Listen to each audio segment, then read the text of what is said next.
Baik, selamat pagi. Assalamualaikum warahmatullahi wabarakatuh. Waalaikumsalam warahmatullahi wabarakatuh. Ya, temannya ini baru 24 ya. Berarti ada yang belum masuk. Yang belum masuk bisa di kontak-kontak ya. Jadi seperti jadwal kita yang sudah kita rencanakan dari pertemuan pertama kemarin. Jadi hari ini kita akan mulai presentasi ya, mulai presentasi untuk kelompok pertama. Ada Farhan Ramadhani, Wirdan Fatoni, Muhammad Rifki, dan Maulana Ridwan. Apakah grup satu sudah siap semua?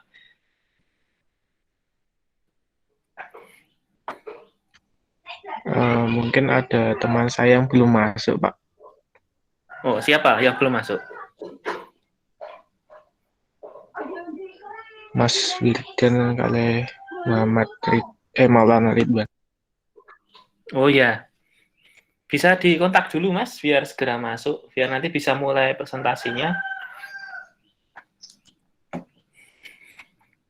Ya, Oke, jadi Pak, untuk siap. sistematika presentasi nanti nanti grup pertama presentasi dulu ya, presentasi. Silahkan untuk waktunya disilakan saja karena jadwal kita juga sampai jam 9.10. 9 lebih 10 ya. Terus setelah presentasi silahkan nanti mahasiswa yang lain menanggapi ya. Menanggapi, bertanya, terus nanti kelompok yang presentasi menjawab. Jadi nanti interaktif.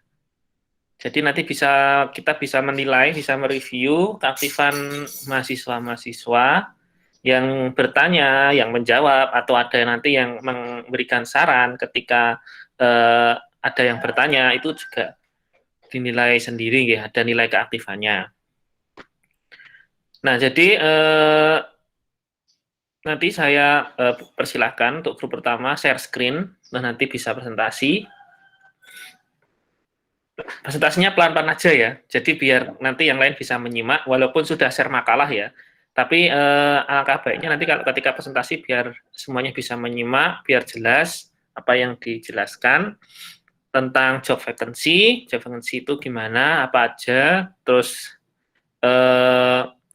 kalau job vacancy dalam bahasa Inggris itu seperti apa, atau nanti mungkin kalau ada yang bertanya gimana cara membaca job vacancy atau yang cara melamar sebuah vacancy, nah itu juga bisa dijelaskan nanti dari grup pertama itu ya. Nah, nanti untuk grup yang lain juga setelah presentasi ini juga pekerjaannya membuat resume ya. Jadi setelah nanti selesai grup pertama presentasi, terus ada tanya jawab tadi, nah terus kelasnya kita tutup dulu. Nah, kelasnya kita tutup dulu, jadi nanti Anda bikin resume. Nah, besok minggu kedua, nah itu nanti saya baru masuk lagi untuk menjelaskan tentang lebih detail tentang job vacancy, seperti itu ya. Jadi nanti kita presentasinya itu tiap 2 minggu. Jadi minggu sekarang itu kan job vacancy, terus selesai. Terus minggu besoknya itu saya menjelaskan lebih detail tentang materi yang kemarin sudah dipresentasikan. Terus nanti minggu depannya baru yang kelompok 2 maju presentasi, terus nanti minggu selanjutnya saya menjelaskan. Seperti itu nggih. Jadi nanti 2 minggu presentasi, terus seminggu saya menjelaskan, terus minggu depannya presentasi, minggu depannya lagi saya menjelaskan. 2 minggu per 2 minggu. Jadi nanti kalau langsung digeruduk seminggu nanti tidak ada aktivitas ya di minggu ke-9 sampai 16. Itu nanti tidak ada aktivitas di situ. Nah, kemudian yang belum enroll Bismart, silakan segera enroll ya. Di sini saya juga share materi dasar untuk yang bahasa Inggris. Jadi ini materi dasarnya nanti saya share per minggu, seperti yang ini yang pertama itu saya menjelaskan tentang bahasa Inggris sebagai bahasa global. Nah, jadi ini materi dasar saya untuk menguatkan pemahaman kita di bahasa Inggris. Jadi kenapa sih bahasa Inggris itu menjadi bahasa yang global? Nah itu saya jelaskan di sini. Jadi ada saya menjelaskan alasannya, kemudian kita mulai mengenal word classes and phrases, frasa dan kelas kata seperti itu. Kemudian sampai ke struktur dasar dari kalimat. Nah, jadi nanti per minggu ini akan saya update terus. Jadi nanti Anda bisa istilahnya menguatkan pemahaman Anda di bahasa Inggris. Jadi ini udah pada pre-TOEFL semua belum Pak ya?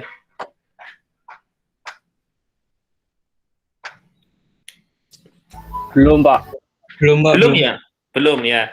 Jadi mungkin setelah nanti mata kuliah ini selesai, nanti kalau ada pre-TOEFL ya, nah ini bisa jadi bekal. Nah ini untuk bekal Anda. Jadi ini bukan apa ya? Bukan istilahnya bukan tuntutan untuk di mata kuliah ini. Jadi ini untuk materi saja. Kalau dipelajari nanti bisa istilahnya merefresh kembali tentang bahasa Inggris Anda, lebih menguatkan Anda. Dan besok juga UASnya itu ya mungkin sekitar ini materi-materi dasar ini. Jadi mendekati Pro TOEFL nanti materi-materinya, UASnya. Jadi ketika besok ketemu Pro TOEFL itu tidak kaget lagi gitu loh. Nanti UASnya akan saya bikin hampir-hampir mirip seperti itu. Nih. Jadi kelompok 1 sudah siap atau belum nih? Kelompok 1? Ya, Pak, sudah ada 3 orang. Oke. Yang 1 belum masuk ya, tapi nggak apa-apa. Baik, grup 1 sudah siap. Ini saya stop sharing, terus nanti jenengan langsung mulai saja. Nggih. Nah, monggo. Harus open cam nggak, Pak? Nggak usah. Nanti paketannya habis.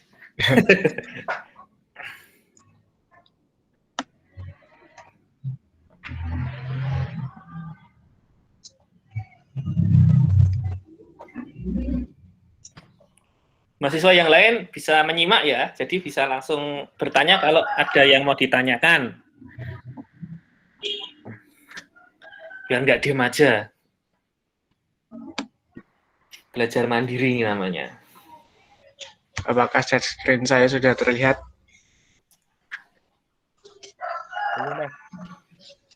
Belum.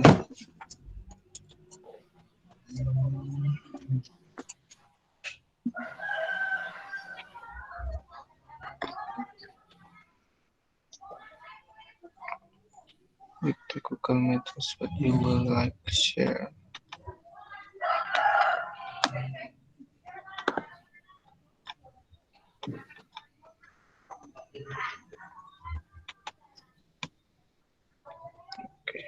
Oke, terlihat. Monggo. Ya, sebelumnya Assalamualaikum warahmatullahi wabarakatuh. Waalaikumsalam warahmatullahi wabarakatuh. Kami dari kelompok 1 yang beranggotakan saya sendiri pada Ramadhani 205 dengan NIM 20507334044 dan Muhammad Rifki Lihat Hidayat dengan NIM 20507334067, Maulana Ridwan dengan NIM 20507334052 dan Mas Wirdan Fatoni dengan NIM 20507334073.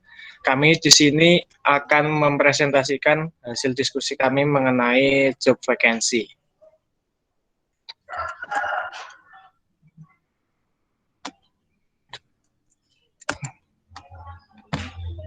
Kalau ini untuk pemberian materi saya serahkan kepada teman saya yaitu Mas Muhammad Rifki. Silakan Mas Muhammad Rifki.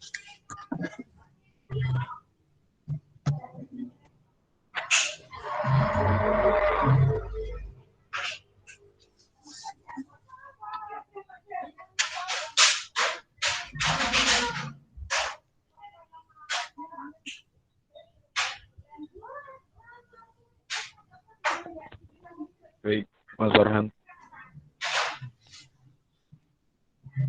Vakansi atau lowongan pekerjaan.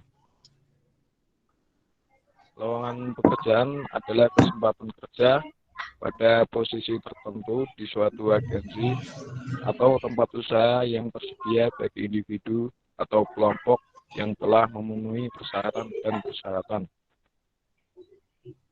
Eksempel, contohnya 1. Teknisi di perusahaan elektronika, 2. Menjadi dosen dan guru, 3. Bekerja di BUMN atau teknik atau tenaga teknik elektro seperti di PLN, Pertamina, Telkom, dan lain-lain. 4. Wirausaha. 5. Software developer.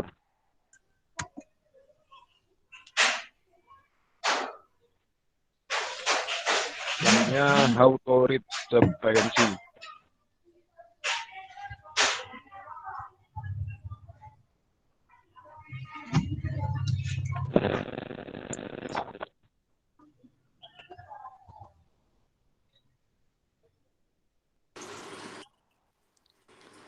Kemudian how to write job vacancy.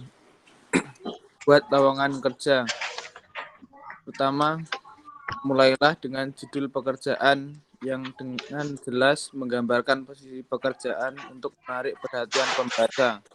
Sertakan tingkat pengalaman yang dibutuhkan dalam judul sehingga pencari kerja dapat dengan mudah menentukan apakah mereka memenuhi syarat.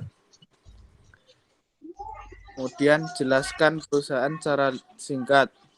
Cantumkan perkiraan jumlah karyawan, jenis produk atau layanan yang diberikan, jumlah tahun di lokasi bisnis dan kantor. Gunakan deskripsi yang menarik untuk menjelaskan secara singkat mengapa pelamar kerja ingin bekerja. Misalnya, gunakan bahasa seperti perusahaan muda dan dinamis, teknologi mutakhir, atau suasana kerja yang hangat.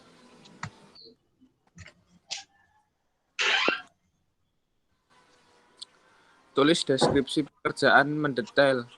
Jelaskan tanggung jawab pekerjaan tertentu dan bagaimana pekerjaan itu kerangka kerja perusahaan. Misalnya, buat template situs web grafis untuk situs majalah baru kami. Jelaskan apakah pekerjaan tersebut memerlukan tugas manajemen, penganggaran keuangan, atau kontak langsung dengan klien eksternal.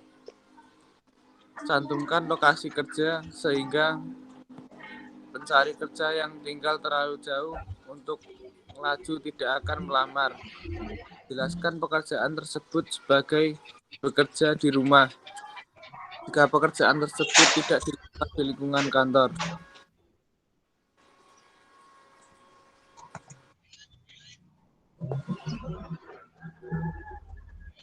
Kemudian cantumkan jam kerja wajib. Tentukan jam kerja jika jam kerja tertentu diperlukan. Jika tidak ditulis, penuh waktu, paruh waktu, atau jam kerja fleksibel untuk memberi pelamar gambaran umum tentang ekspektasi. Sertakan kisaran gaji umum. Jika Anda berencana membayar gaji rata-rata tetapi tidak ingin memasukkan gaji sebenarnya, tulis gaji dan tunjangan yang kompetitif. Jika Anda membayar gaji rendah, cantumkan gaji di iklan agar pelamar yang memenuhi syarat tidak melamar.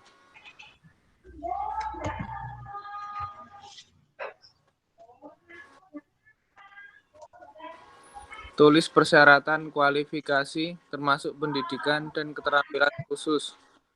Tuliskan tahun ditambah jenis pengalaman yang dibutuhkan seperti pengalaman minimal 5 tahun sebagai manajer senior untuk perusahaan teknologi tinggi. Akhiri iklan pekerjaan yang menjelaskan cara melamar pekerjaan. Dalam banyak kasus, minta pelamar untuk mengirimkan resume atau CV. Berikan detail kontak kemana harus mengirim resume, seperti alamat email atau nomor fax. Aplikasi lainnya, jika ada, misalnya minta contoh tulisan untuk pekerjaan menulis atau contoh foto untuk pekerjaan fotografi.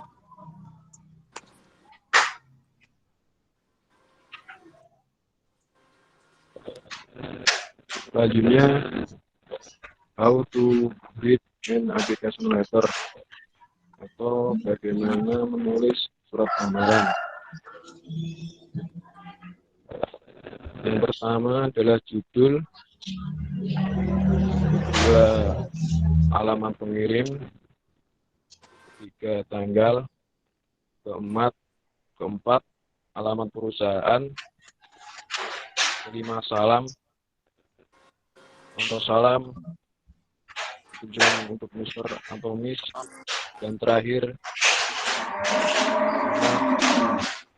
kemudian bagian surat lamaran yang berisi surat lamaran Anda memberitahu pemberi kerja posisi apa yang Anda lamar, mengapa perusahaan harus memilih Anda untuk wawancara, dan bagaimana Anda akan menindaklanjutinya. Kemudian penulisan pendidikan, lalu paragraf pertama, surat Anda harus mencakup informasi tentang pendidikan dan usia Anda.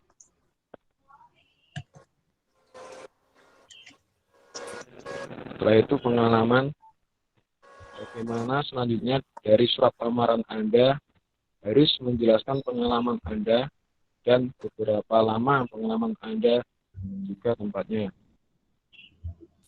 Selanjutnya kualifikasi. Sebutkan kualifikasi Anda dan sebutkan secara spesifik bagaimana kualifikasi Anda cocok dengan pekerjaan yang Anda lamar.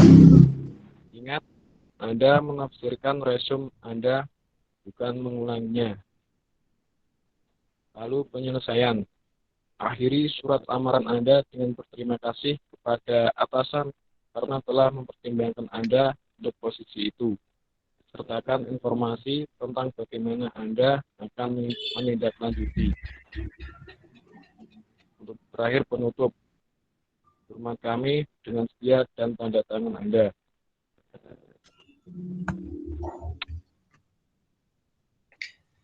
Ya, demikian presentasi dari kelompok kami. Bila ada yang ingin ditanyakan, saya persilakan. Ya, silahkan. Terima kasih untuk presentasinya kelompok 1. Silakan untuk yang lain jika bertanya. Bertanya atau menanggapi ya, biar apa namanya, biar interaktif diskusinya ya. Bertanya apa aja boleh ke kelompok 1 yang terkait dengan job vacancy. Silakan.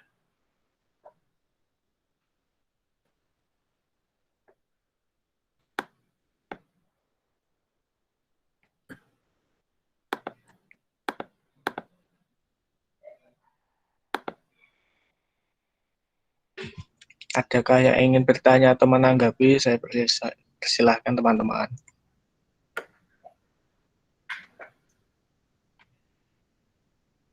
Sebentar, Mas. Maaf, izin bertanya. Oh iya, silakan Mbak Wardah. Perkenalkan, nama saya Wardah Alfala dari kelompok 4. Ingin bertanya, dalam lamaran pekerjaan itu apakah wajib tulis tangan atau boleh diketik? Terima kasih. Terima kasih atas pertanyaan. Saya tampung dulu ya.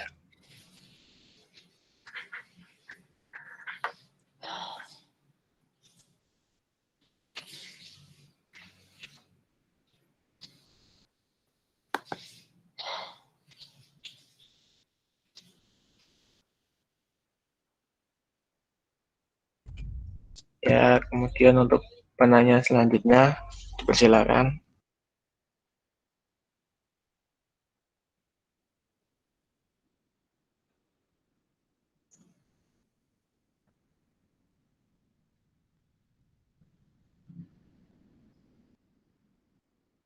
Assalamualaikum Mas, izin bertanya. Waalaikumsalam. Silakan Mas Dika. Dalam sebuah lembar lamaran pekerjaan itu apa saja yang perlu disiapkan ya Mas, selain kata yang baku, judul pendidikan yang sesuai dan lain-lain, itu apa saja ya Mas? Terima kasih. Baik Mas, terima kasih Mas Dika atas pertanyaannya. Kemudian untuk pertanyaan selanjutnya.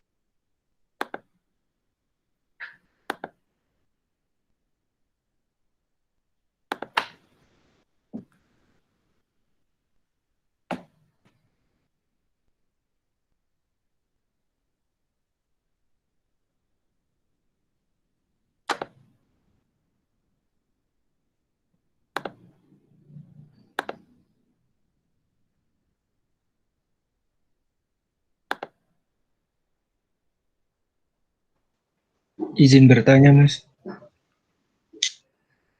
Ya, Perkenalkan silakan saya Mas Arya. Surya Ramadan. Kalau waktu bikin application letter kan, biasanya kita sering mencantumkan kayak kelebihan kita. Nah itu terkesan sopan tidak kalau dilihat dari perusahaannya. Terima kasih. Baik Mas, terima kasih atas pertanyaannya. Saya tampung dulu.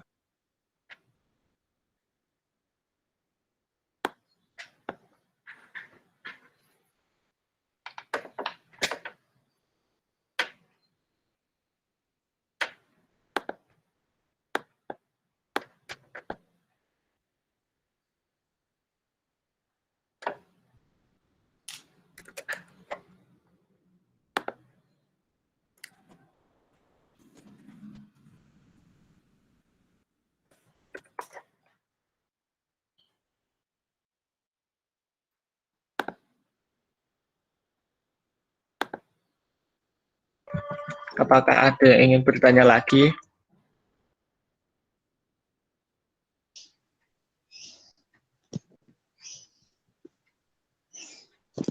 Aduh, ngantuk banget.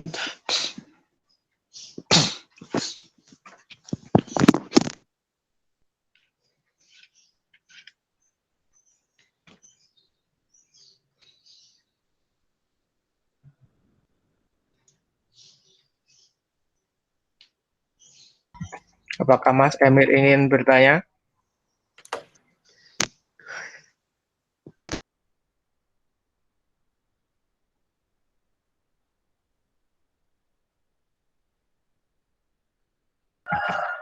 Kalau tidak ada yang ingin bertanya, kelompok kami ingin menjawab. Silakan Mas Rifki. Saya akan menjawab pertanyaan dari Wardah Al-Falah. Sebenarnya tidak ada aturan harus menulis tangan menggunakan tangan ataupun diketik, namun sangat dianjurkan untuk diketik agar terlihat rapi dan mudah dibaca. Namun jika perusahaan mensyaratkan surat lamaran harus tulis tangan, sebaiknya jangan menggunakan huruf tegak bersambung supaya mudah dibaca. Begitu Mbak Wardah.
Ya, bagaimana?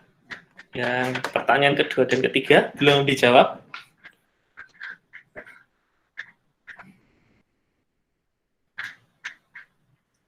Saya akan menjawab pertanyaan kedua dari Dika Saputra.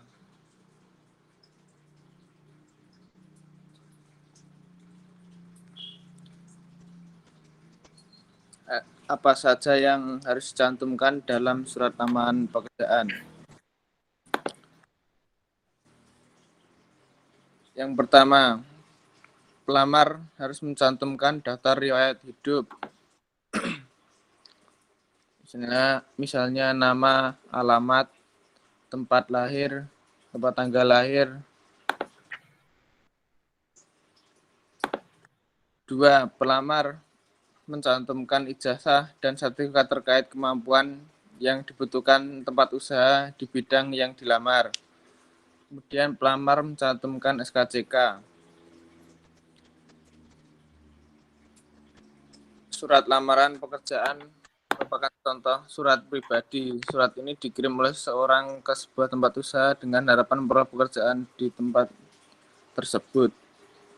Jadi harus mencantumkan daftar riwayat hidup yang lengkap.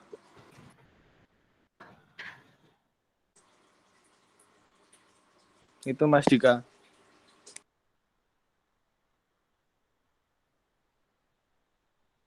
Terima kasih Mas Rifki dan teman-teman atas penjelasannya.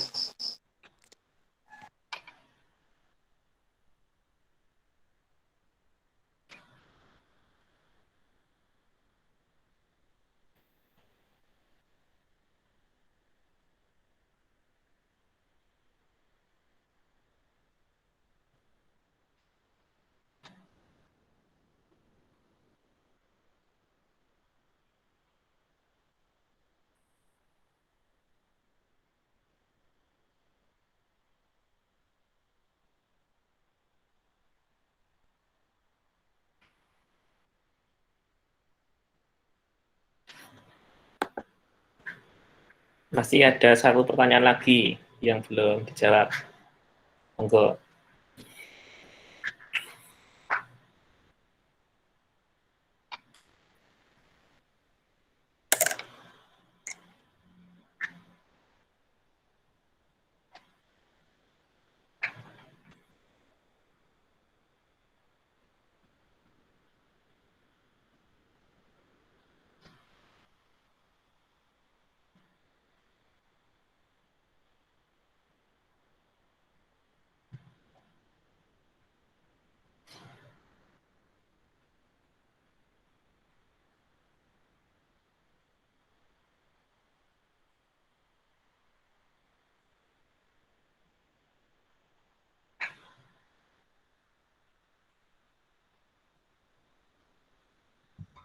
Saya ingin mencoba menjawab pertanyaan dari Mas Surya Ramadan. Pertanyaan mengenai apakah mencantumkan kelebihan kita dalam surat lamaran itu terkesan baik. Menurut saya itu kalau kita mencantumkan kelebihan itu boleh saja dalam surat lamaran karena itu juga menambah nilai plus kita dalam untuk lebih apa ya presentasi kita untuk diterima. Tapi dalam mencantumkan kelebihan itu juga harus sesuai dengan pekerjaan yang akan kita ambil. Jangan apa ya, pokoknya jangan di luar konteks itu. Dan untuk mencantumkan kelebihan kita itu jangan terlalu apa ya, terlalu melebihkan lah. Cukup sewajarnya saja. Nanti takutnya kalau diterima sama atasannya itu kita itu dikira terkesan sombong. Begitu Mas Surya Ramadan. Iya, baik Mas Farhan, terima kasih. Sudah terjawab semua, nggih? Ada yang mau tanya lagi nggak? Ke kelompok 1. Saya Pak izin bertanya. Oh ya, silakan. Menindaklanjuti pertanyaan dari Mbak Wardah tadi, kalau menulis dengan baik kan yang rapi kan harus diketik. Nah, jika diketik itu font yang bagus yang ukurannya itu berapa ya Mas? Gitu. Terima kasih. Baik Mas Rizal, terima kasih atas pertanyaannya. Saya tampung dulu.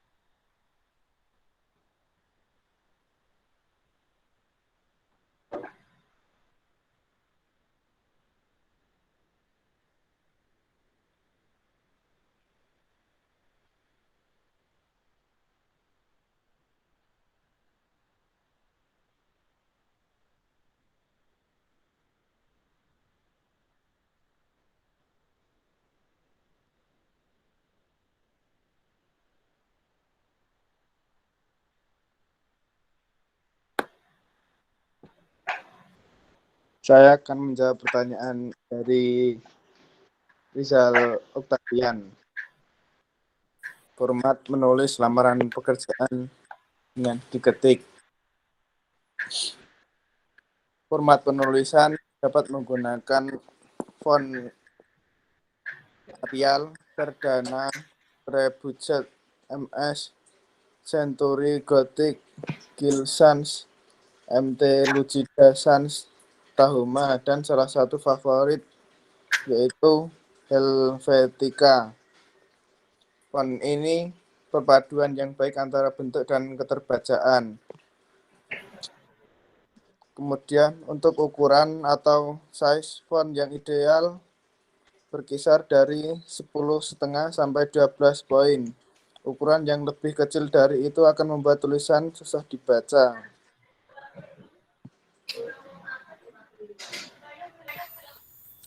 Baik Mas, terima kasih. Masa Itu ada pertanyaan, satu pertanyaan dari Mbak Safitri itu di chat itu untuk kelompok 1 karena laptopnya baru rusak. Mungkin bisa dijawab. Mohon maaf izin bertanya, apakah pengalaman-pengalaman selama pendidikan terakhir seperti kuliah boleh dicantumkan walaupun tidak begitu berhubungan dengan lawan pekerjaannya? Terima kasih. Nah, monggo kelompok 1.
Gimana kelompok 1?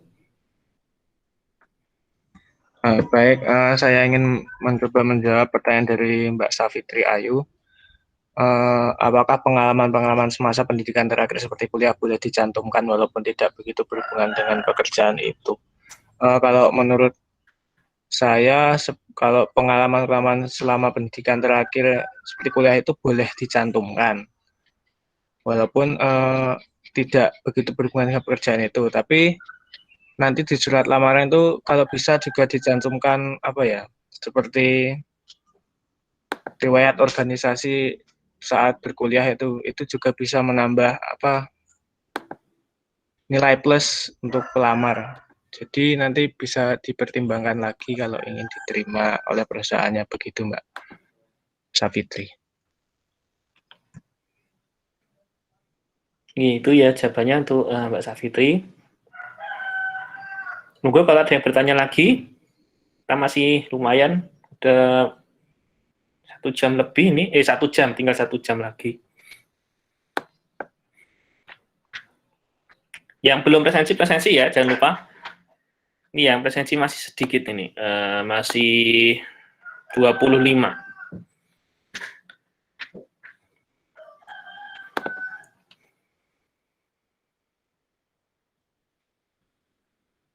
Nih, saya mau masuk sebentar guys, kalau udah nggak ada bertanya. Jadi, meneruskan tentang job vacancy tadi, ini saya akan share sedikit contoh job vacancy ya di Siemens. Di Siemens, kalau tapi letaknya di Singapura. Jadi kalau di Indonesia itu kan karena kita nggak punya istilahnya bagian engineering-nya, jadi kebanyakan itu lowongannya marketing. Tapi kalau kita ingin mencari yang engineering tuh biasanya kita harus keluar dari keluar dari Indonesia.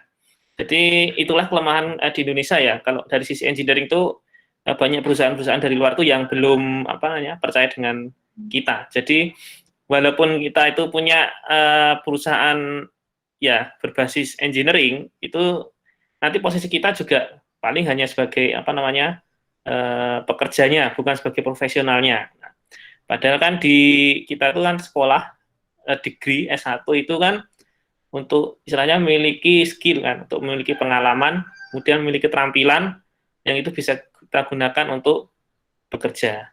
Nah, ini contohnya seperti ini.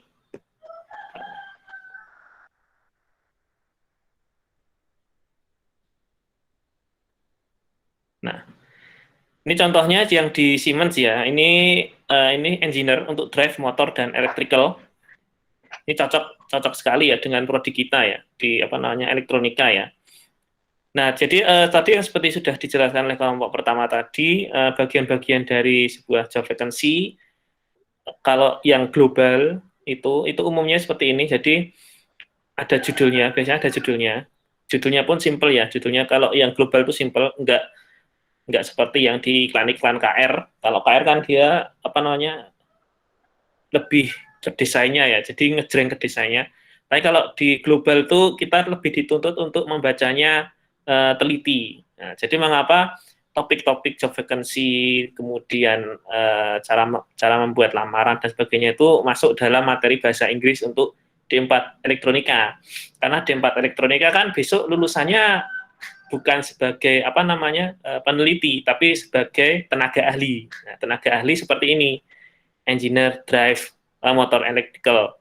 Nah, kita lihat di requirement-nya. Nah, betul kan? Di sini dijelaskan bahwa requirement-nya itu yang dibutuhkan adalah degree. Degree itu S1 ya, kalau dalam bahasa Inggris itu degree itu S1. Kalau apa namanya? Kalau S2 namanya kan master. Terus nanti kalau yang S3 itu namanya doktor. Nah, D4 itu setara dengan S1. Itu degree. Or diploma atau D3. Nah, kita punya keduanya, D4 dan D3. In electronics or electrical engineering. Nah, jadi ini udah langsung nembak. Oh, ini bahwa kalau saya lulus saya bisa ke sini. Dengan istilahnya dengan mengantongi ini degree, ijazah S1, ijazah D4 atau D3. Nah, tapi kemudian yang kedua ini must have proven experience in drives, motors, and electrical with any of the following. Nah, jadi kita itu punya mereka itu harus istilahnya percaya. Mereka harus percaya kalau kita itu punya pengalaman di bidang ini. Drives, motor, electrical, with any the following drives, motor, electrical, Siemens, ABB, control technique, and Schneider. Nah, jadi minimal untuk memastikan kalau kita ngelamar ke sini, dan mereka itu percaya kalau kita itu punya experience, istilahnya punya keterampilan itu, adalah yang namanya sertifikasi. Nah, sertifikasi itu nanti apa namanya di tiap prodi itu ada. Kita juga punya sertifikasi seperti yang kemarin itu elektronika itu yang wates apa ya, yang semester 4, sekarang semester 4, itu ada. Itu dapat istilahnya dapat jatah sertifikasi di bidang keelektronikaan. Tapi belum menyentuh ke drive motor dan electrical, baru electricalnya saja. Tetapi itu sertifikasinya sertifikasi BNSP. Nah, jadi belum bisa dipakai di sini. Nah, jadi kalau misalnya benar-benar ingin apa namanya ngerekrut masuk ke sini, itu kita punya istilahnya semacam sertifikasi untuk membuktikan bahwa kita itu punya pengalaman di sini. Nah, terus ini in implementing customer specification electrical drawings. Nah, gambar teknik dengan specification system components. Nah, ini juga perlu. Berarti kalau experience itu berarti kita juga punya istilahnya semacam sertifikasi juga. Tapi kan apa namanya tidak setiap orang itu sempat ya untuk sertifikasi. Semacam ini kan sertifikasi semua kan itu kan tidak sempat ya. Biasanya itu kita menyodorkan yang namanya besok itu kan kalau lulus dapat semacam lembar nilai itu kan. Jadi transkrip nilai. Nah, itu ada bahasa Inggrisnya, ada bahasa Indonesianya. Nanti yang kita sodorkan itu transkrip nilainya itu. Nah, kebetulan kita punya mata kuliah ini semua, specification system komponen. Kalau electrical drawing sepertinya nggak ada ya, karena kita nggak punya mata kuliah gambar teknik ya. Adanya malah ada yang pendidikannya ya. Nah, kalau di gambar teknik itu di pendidikan itu dapat. Kalau D4 kok saya kurang tahu kok nggak dapat. Nah, kemudian ini AutoCAD dan PID. Nah, AutoCAD itu biasanya sih untuk gambar ya, untuk bentuk gambar 3D ya. Kalau biasanya seperti itu, dan PID. Nah, writing test procedure, basic knowledge of AutoCAD. Jadi ini kalau ditulis basic knowledge, berarti itu tidak perlu ahli-ahli amat gitu loh. Yang penting ini experience in writing test procedure. Nah, makanya kemarin itu kan di bagian yang kemarin saya ada banyak materi itu kan ada yang namanya prosedur kan, itu kan. Nah, itu karena memang arahnya kita itu Inggrisnya ke situ. Prosedur. Itu skill yang benar-benar dibutuhkan, prosedur. Nah, kemudian in oil and gas, chemical, automotive, food processing, biotech, dan bla bla bla bla bla bla. Nah, ini tambahan. Jadi kalau nggak punya pun sebenarnya tidak masalah. Tapi kalau punya, itu tambahan nilai istilahnya. Jadi kalau kita ngelamar ke sini, punya ini, sertifikasi yang ini, atau keahlian di bagian ini, pasti kita lebih, persentase kita keterimanya itu lebih besar.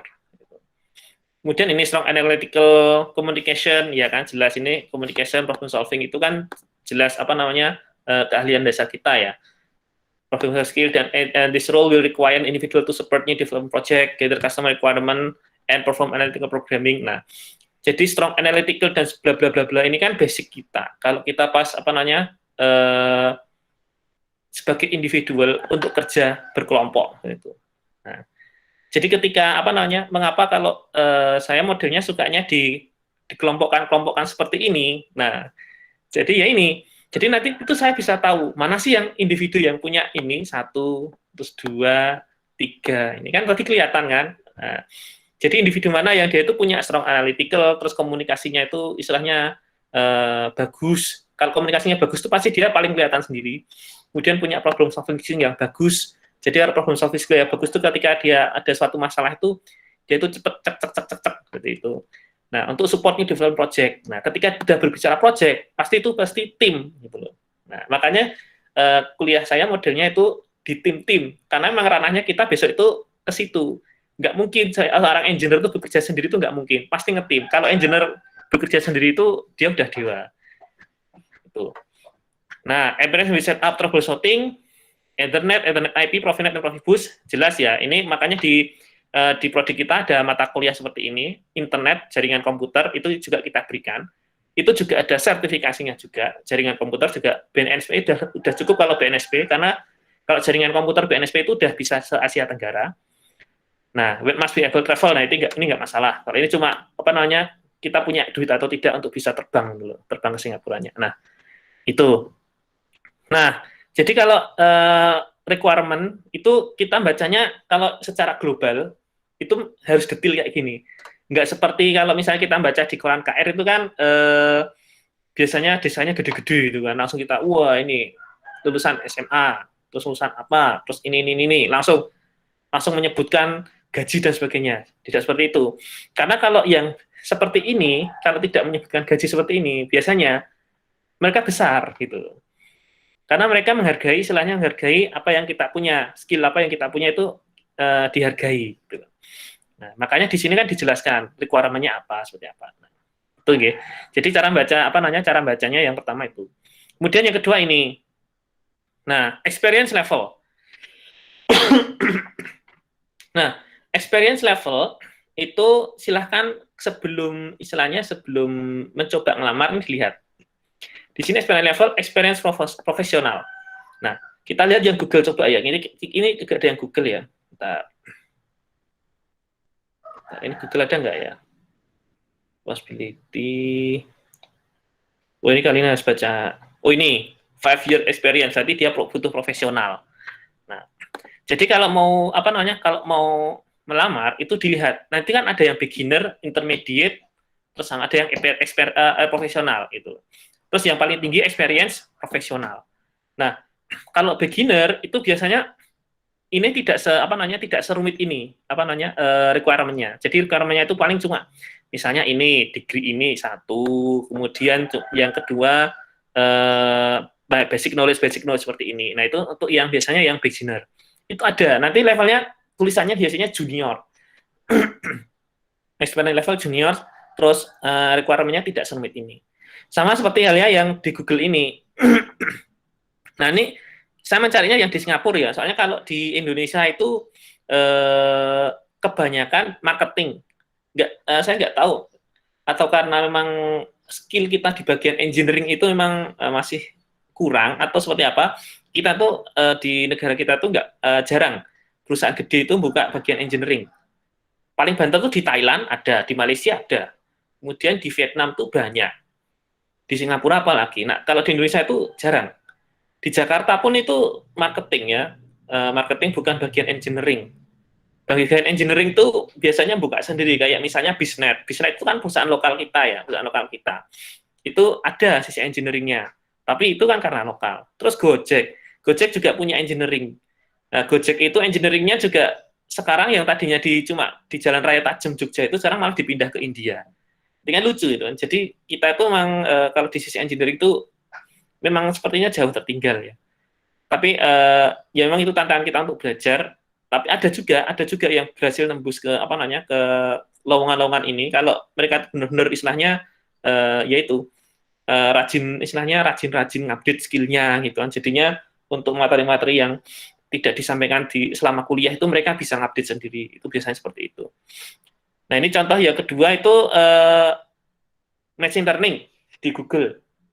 Nah kita baca di sini ya. Nah Bachelor Degree and Computer Science and Electrical Engineering. Nah ya kan lihat Electrical Engineering. Saya mencari di sini ya electrical aja.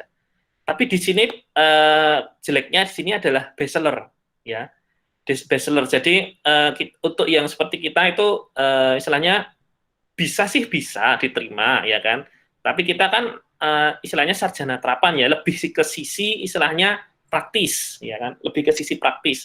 Bukan istilahnya bukan ke bagian analitik gitu loh. Nah, jadi bedanya antara itu ya. Jadi bedanya antara S1 dengan D4 itu seperti kalau S1 itu lulusannya dia pasti istilahnya lebih ke analitik sebagai peneliti gitu ya.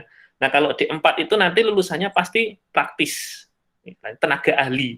Jadi, kalau peneliti ditemukan dengan tenaga ahli ngomongin engineering, pasti ngomongnya lebih pintar yang tenaga ahli. Karena apa? Karena dia lebih tahu seluk-beluk tentang mesin daripada yang S1 peneliti. Karena S1 yang peneliti itu, dia kan cuma dapatnya itu seperti sedikit-sedikit, enggak semuanya banyak gitu kan.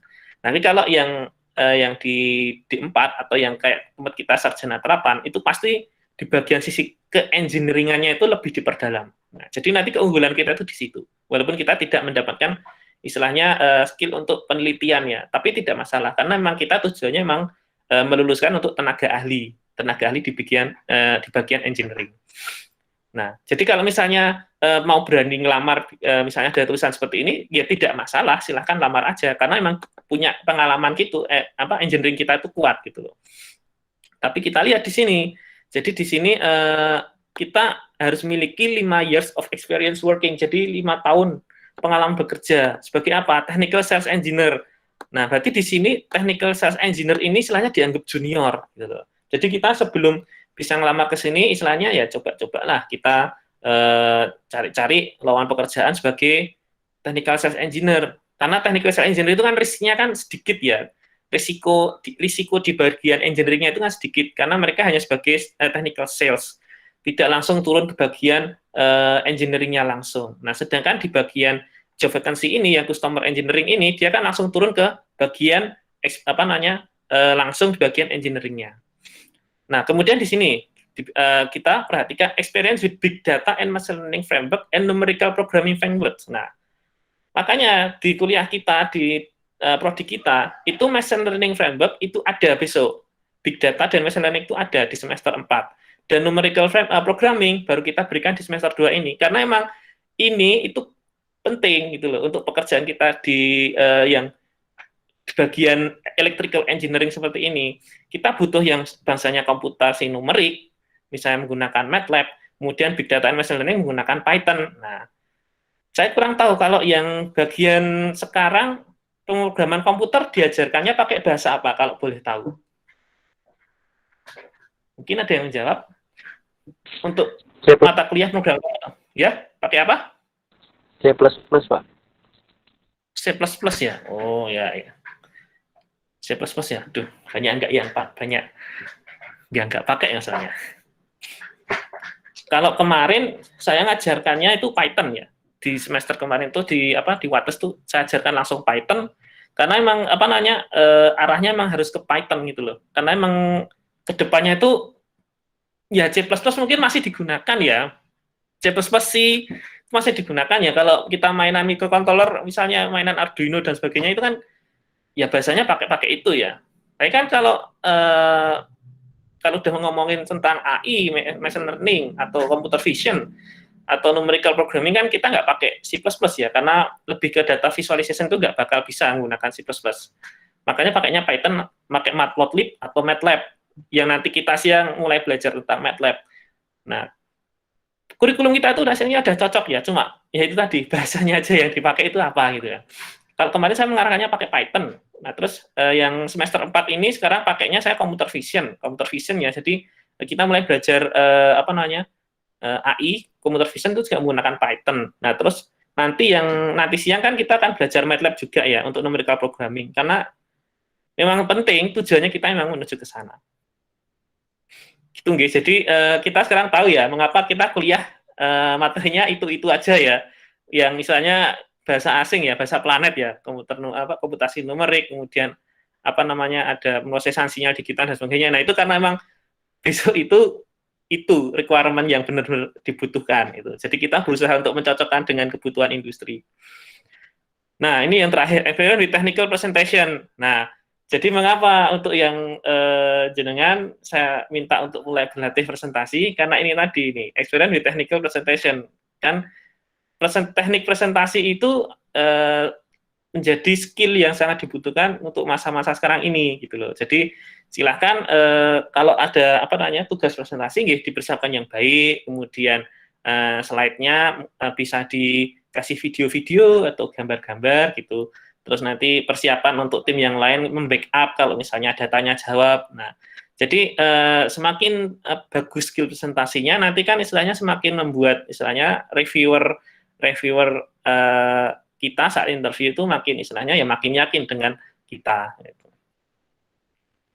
Nah, ini minimum qualification ya. Nah, biasanya kalau kalau di yang udah high seperti ini, udah tinggi seperti ini, itu ada preferred ya kan. Nah, ada preferred. Nah, kalau minimum itu kan ini bisa diterima, tapi harus memenuhi ini. Jadi harus memenuhi ini, tidak opsional gitu loh. Tapi kalau preferred itu opsional. Jadi misalnya ini, Master Degree in Computer Science and Other Technical Field. Terus experience understanding of data information management, especially as it related to big data trends and issues within business. Nah, ini tuh opsional. Ketika ini sudah terpenuhi, ya kan? Ketika ini sudah terpenuhi, kemudian kita punya ini Master Degree, kemudian paham tentang data information management, kemudian building machine learning solution dan sebagainya, architecting development software sepertinya. Nah, itu lebih istilahnya persentase keterimaan kita di sebuah job vacancy itu lebih besar. Nah, contohnya untuk yang di job vacancy ini. Nah, terus salah satu ciri khas dari job vacancy yang ada di luar itu adalah punya deskripsi pekerjaan. Beda dengan yang ada di Indonesia. Kalau di Indonesia kan biasanya cuma tempel, ini butuhnya ini, terus langsung requirement-nya ini, selesai. Nah, kita lihat yang di Siemens, misalnya di Siemens. Nah, kita lihat ya, job description, ya kan. Terus di sini ada about the job description. Nah, pasti ada kalau yang di luar. Kalau yang di Indonesia itu misalnya coba kita lihat di job street aja, job street. Kita lihat job street ya. Misalnya PT apa ini? Kok nggak keluar? Halo.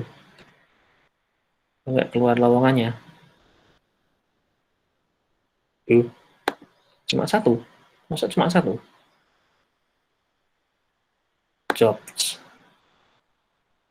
Misalnya apa ini? Wah, ini anak sipil ya ini. Water Vital, Mechanical Engineering, Finance, Project Control. Ambil salah satu aja, Project Control misalnya. Nah, mereka cuma ngisi responsibility aja, nggak ngisi job description, nggak ada sama sekali. Nah, jadi itu ya, perbedaannya di situ ya. Jadi kalau apa namanya? Kalau lowongan kerjaan yang global, yang di luar Indonesia itu pasti lengkap banget.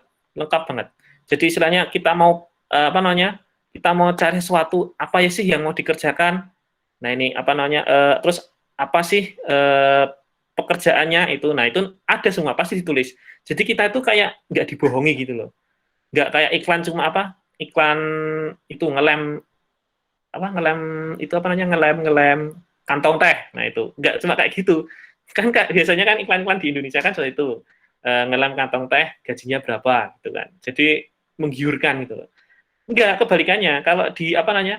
Kalau di lowongan kalau di luar itu malah kalau kita baca itu malah membuat kita takut, minder gitu loh. Nggak menarik gitu loh. Jadi apa namanya? Mau mendaftar itu bisa nggak. Nah, itu. Itu ya. Jadi itu untuk gambaran tentang apa namanya? Tentang lowongan pekerjaan yang di luar itu seperti apa, kemudian cara bacanya seperti apa. Jadi sedikit gambaran tadi kita tahu bahwa kalau yang di luar itu memang ya seperti ini, lowongan pekerjaannya itu memang kita harus membaca dengan teliti. Ya.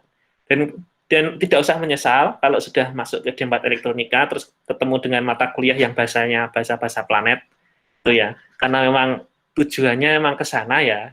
Jadi kita tuh sudah merancang kurikulumnya untuk supaya match dengan yang industri yang sekarang sedang hot gitu ya. Jadi ini tujuannya bukan ke industri Indonesia ya. Kalau industri Indonesia kita agak susah karena industri Indonesia itu kebanyakan marketing tadi yang sudah saya jelaskan. Kalau nggak percaya nih, misalnya nih ya, ini saya Siemens ya. Siemens kita set ke Indonesia ya. Use my current location. Oh, enggak. Nyalain. Indonesia. Communication intern, commercial business administration, partner manager, sales, administrative service engineer, customer service, sales, marketing, belajar sales. Nah, iya kan? Nggak ada engineering. Paling banter juga communication ya juga ngomong itu loh. Nah, ini yang di Indonesia. Itu ya, jadi banyak perusahaan dari luar tuh yang istilahnya belum mempercayakan skill engineering kita. Jadi kalau misalnya jenengan mau coba ngelamar keluar gitu tadi, kita harus teliti dulu baca job deskripsinya gitu loh. Yang dibutuhin apa, terus kita harus nyiapin apa. Kalau butuh suatu istilahnya sertifikasi ya kita harus ya istilahnya keluar dana dulu untuk sertifikasi seperti itu. Kalau di prodi kita yang dibiayai itu cuma BNSP. Itu yang yaitu cuma untuk berapa bidang aja. Kalau kemarin itu bidang elektronika itu apa ya? Saya lupa itu. Sekali ya yang semester 3 yang sekarang udah masuk semester 4 itu juga semuanya nggak ngambil tuh. Padahal itu kesempatan emas tuh dapat sertifikasi yang bisa berlaku 3 tahun. Jadi kalau Anda lulus itu kan lumayan dapat bisa dipakai itu loh kalau mau ngelamar keluar. Karena itu berlaku se-Asia Tenggara. Itu. Oke, itu ya. Jadi itu gambaran singkat untuk job vacancy. Nah, minggu depan saya akan lebih dalam lagi membahas tentang job vacancy ini. Kemudian bagaimana cara menulis surat lamarannya, kemudian ya istilahnya yang berhubungan dengan job vacancy ini akan saya lebih dalam lagi. Jadi nanti ketika jenengan baca job vacancy dari luar, tahu apa yang harus dilakukan kalau ingin melamarnya. Itu nggih, ada pertanyaan dulu? Sampai di sini. Saya ingin bertanya. Iya, monggo.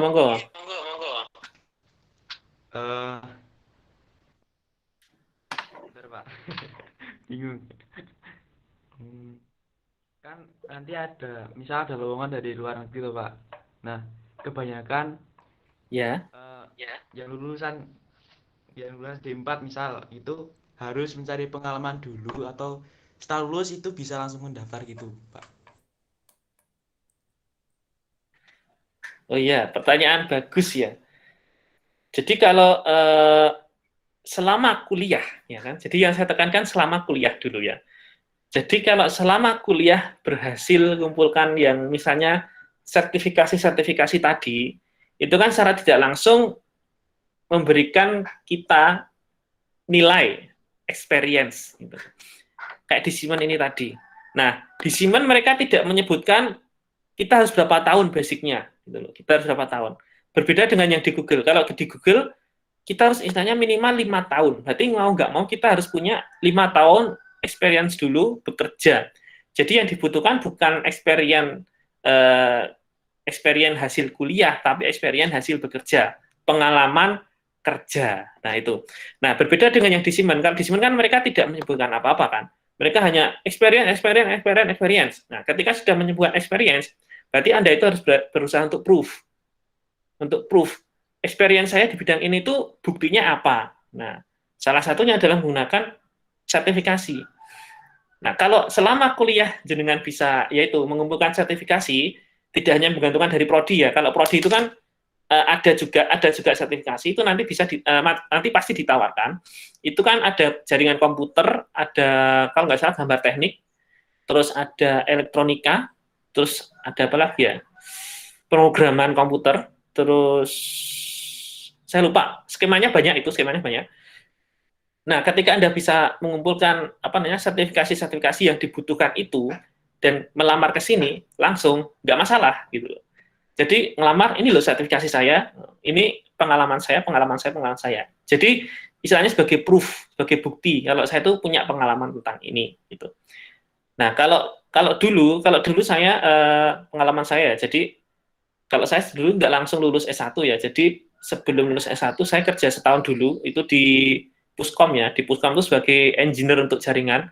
Jadi saya teknisi jaringan di sana selama setahun, yang ngurusin server, ngurusin jaringan se-UNY dan sebagainya itu saya dapat sertifikat 1 pengalaman kerja. Nah, kemudian selama setahun itu juga istilahnya ada kesempatan untuk mengikuti sertifikasi jaringan komputer. Nah, itu jadi saya ketika keluar dari pekerjaan saya sebagai engineer untuk jaringan itu, saya dapat 2 sertifikat. Yang pertama sertifikat pengalaman kerja selama setahun, terus yang kedua adalah sertifikat keahlian di bidang jaringan komputer. Nah, seperti itu. Nah, baru saya lulus S1. Gitu ya. Nah, jadi kemarin itu juga saya lulus S1-nya agak telat karena itu. Karena kalau saya mikir saya langsung lulus S1, sedangkan sebelum itu saya belum punya, yaitu tadi yang saya sebutkan, sertifikasi, kemudian pengalaman kerja. Saya nggak bisa ngapa-ngapain, gitu loh. Nah, makanya jenengan kalau mau pengen segera ngelamar kerja setelah lulus, misalnya kan ini berapa tahun ya? 4 tahun ya.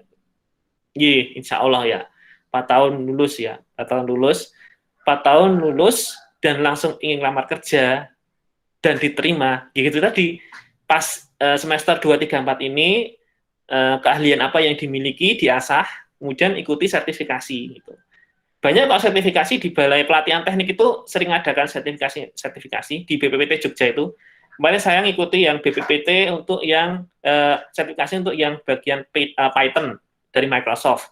Itu banyak juga yang dosen-dosen muda dulu juga mengikuti itu yang sertifikasi Python. Kemudian ada juga yang sertifikasi pemrograman untuk bidang web. Tapi kan untuk bidang web kan semuanya orang bisa gitu kan web tidak terlalu rumit. Kemudian saya mengikuti yang Python karena memang Python itu kan dibutuhkan betul untuk kedepannya. Jadi saya memerlukan sertifikasi di bidang Python.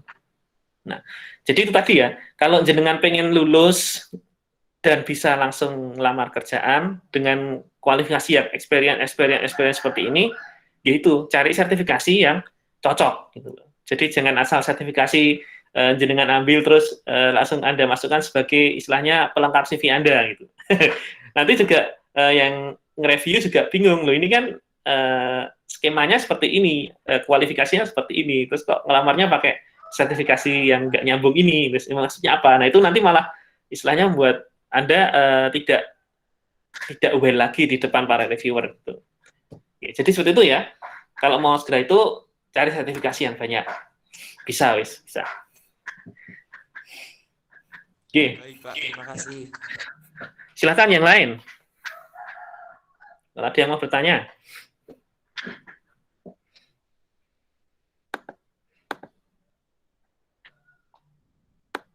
Nih, saya share lagi linknya ya, jangan lupa presensi. Kasihan nanti kalau nggak presensi pada udah hadir.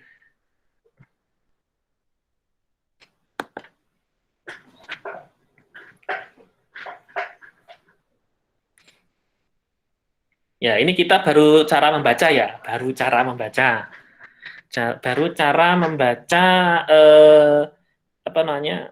job vacancy. Belum bahas cara melamarnya.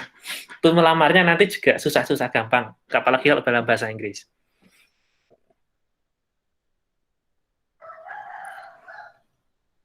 Baik, kalau tidak ada yang tanya, ini saya mau masuk ke Bismart lagi.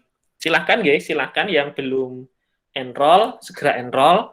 Kemudian di sini untuk yang week kedua, job vacancy, itu kan ada 3 submit tugas ya. Makalah grup 1, PPT grup 1, dan resume materi job vacancy.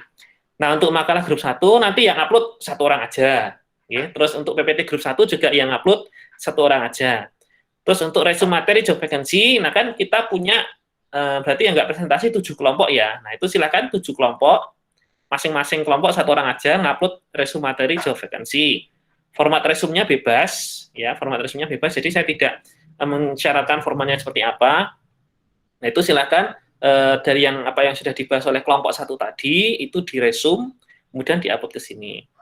Untuk nguploadnya juga ya fleksibel aja sih. Yang penting jangan sampai deadline UAS, sebelum UAS lah, maksimal sebelum UAS, dilengkapi sebelum UAS.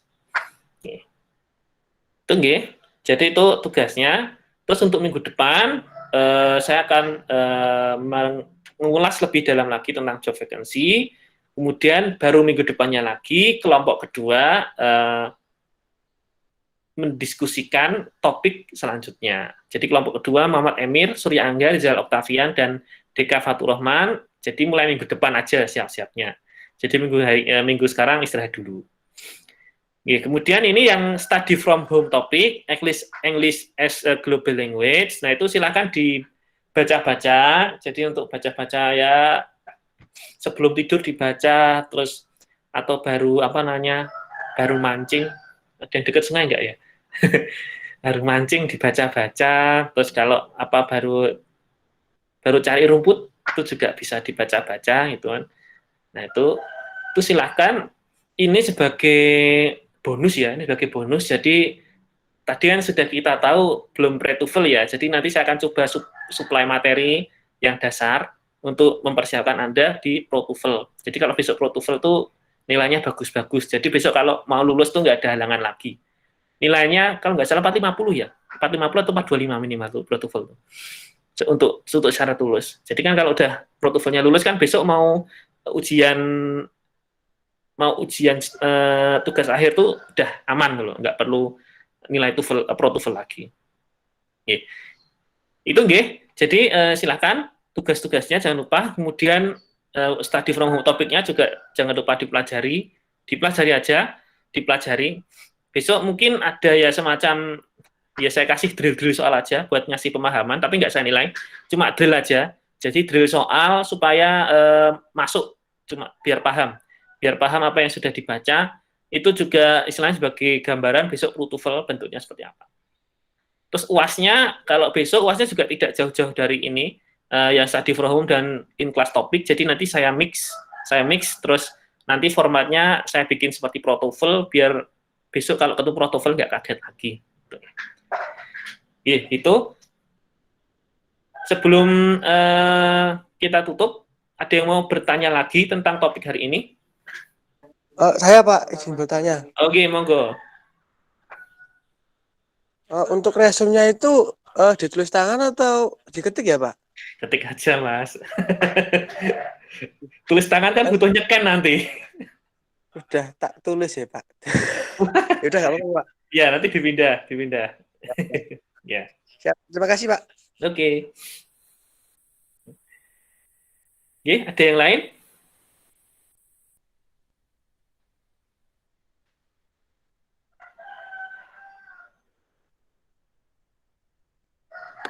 Presensi 30 ya. Masuk 30.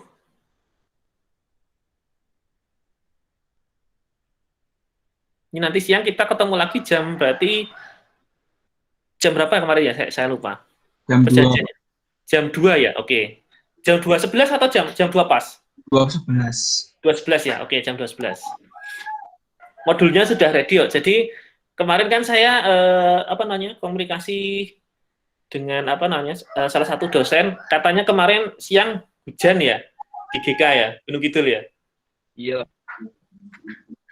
Terus katanya banyak yang koneksinya sulit. Jadi untuk ngakalinya nanti siang kalau misalnya hujan lagi, ini saya sudah siapkan modul ya. Jadi nanti bisa dipelajari untuk per kelompoknya bisa saling belajar dengan modul itu. Jadi kalau nggak bisa apa namanya online juga nggak masalah. Nanti kita tetap kita share juga recording dari Google Meet-nya, jadi bisa buat belajar.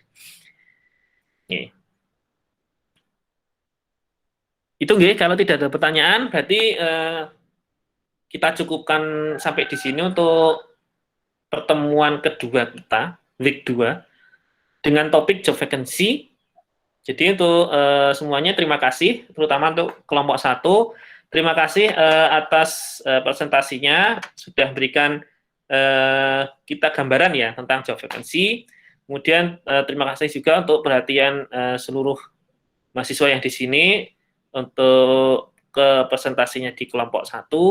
Jadi harapannya tidak berhenti sampai di sini aja, bisa digali lagi tentang job vacancy-nya yang besok minggu depan akan saya lebih perdalam lagi. Oke, terima kasih atas perhatiannya. Nanti siang kita ketemu lagi jam 2.11 ya.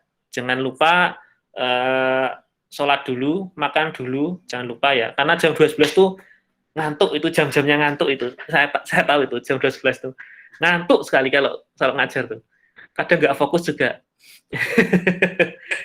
Justru kalau makan itu malah semakin ngantuk, Pak. Iya, makanya itu kan.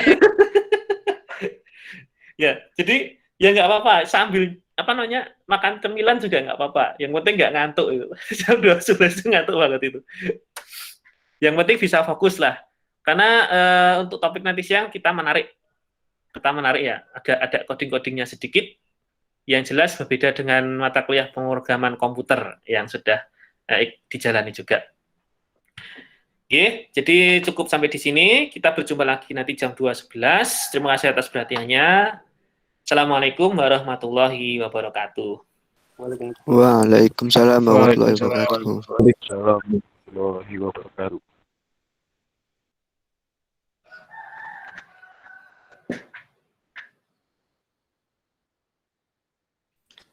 Terima kasih, Pak. Ya, sama-sama.